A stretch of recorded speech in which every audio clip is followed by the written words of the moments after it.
नमस्कार दोस्तों, all India fact channel में आपका स्वागत है। हमारे चैनल को सब्सक्राइब करें तथा बेल आइकन को दबाएं जिससे कि नोटिफिकेशन आपको पहुंच सके। आज हम आपको चाणक्य के बारे में बताते हैं दोस्तों। चाणक्य यानी चंद्रगुप्त मौर्य के महामंत्री थे। वे कौटिल्य या विष्णुगुप्त के नाम से भी विख्यात थे दोस्तों। चाणक्य नाम व्यक्ति के पुत्र होने के कारण वह चाणक्य कहलाए दोस्तों। विष्णुगुप्त की कूटनीति, अर्थनीति, राजनीति के महान विद्वान और अपने महाज्ञान का कुटिल सदुपयोग जनकल्याण तथा अखंड भारत के निर्माण जैसे सृजनात्मक कार्यों में करने के कारण वह कौटिल्य कहलाए दोस्तों। कौटिल्य का शासन अनुमानित है दोस्तों। ये किताबों के माध्यम से 376 ईस्वी पूर्व से 283 ईस्वी पूर्व बताया जाता है दोस्तों।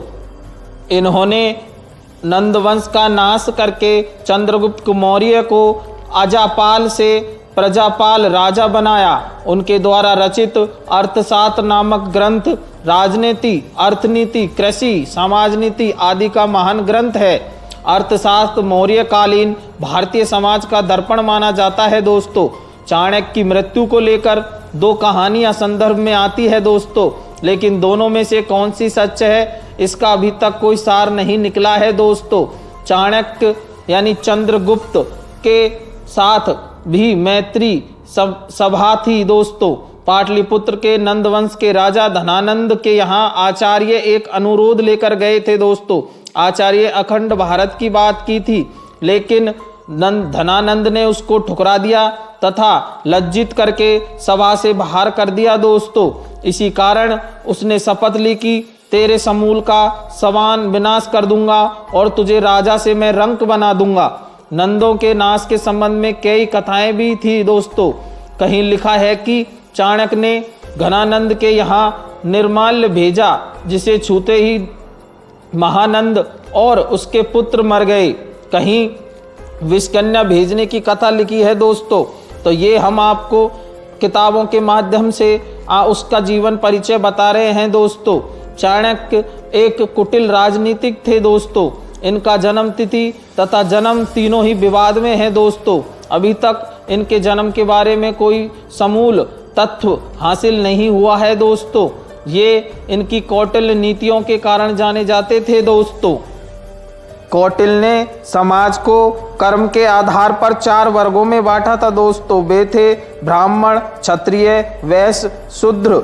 और आगे इसी श्रृंखला में राज्य की उत्पत्ति के संदर्भ में कौटिल्य ने स्पष्ट रूप से कुछ नहीं कहा, किंतु कुछ संयोग वंश की गई टिप्पणियों से स्पष्ट होता है कि वह राज्य के देवी सिद्धांत के स्थान पर सामाजिक समझौता पक्षधर था दोस्तों। हास्लाक एवं रूसों की तरह राज्य की उत्पत्ति से पूर्व की प्राकृतिक दशा को वह अराजकता की संज्ञा देता था। राज्य की उत्पत्ति तब हुई जब मत्स्य न्याय कानून से तंग आकर लोगों ने मनु को अपना राजा चुना तथा अपनी कृषि उपज का 6वां भाग तथा स्वर्ण का 10वां भाग उसे देना स्वीकार किया। इसके बदले में राजा ने उनकी सुरक्षा तथा कल्याण का उत्तरदायित्व संभाला। कौटिल्य राजतंत्र का पक्षधर था दोस्तों। इनकी कुछ विचारधाराएं थी दोस्तों कि ऋण, शत्रु और रोग को शेष नहीं रखना चाहिए, अर्थात समाप्त कर देना चाहिए। शत्रु की दुर्बलता जानने तक उसे अपना मित्र बनाए रखें। सिंह भूखा होने पर भी तिनका नहीं खाता दोस्तों। एक ही देश के 2 शत्रु परस्पर मित्र होते हैं। आपत में स्नेह करने वाला ही मित्र होता है दोस्तों। आगे इसी श्रृंखला में इन्होंने कई अर्थशास्त्र के बारे में महत्वपूर्ण जानकारियां देते हैं दोस्तों। इनका स्वधर्म पालन करना भी बहुत अच्छा था। स्वधर्म के अंतर्गत वर्णाश्रम धर्म, वर्ण तथा आश्रम पद्धति पर बल दिया जाता था दोस्तों।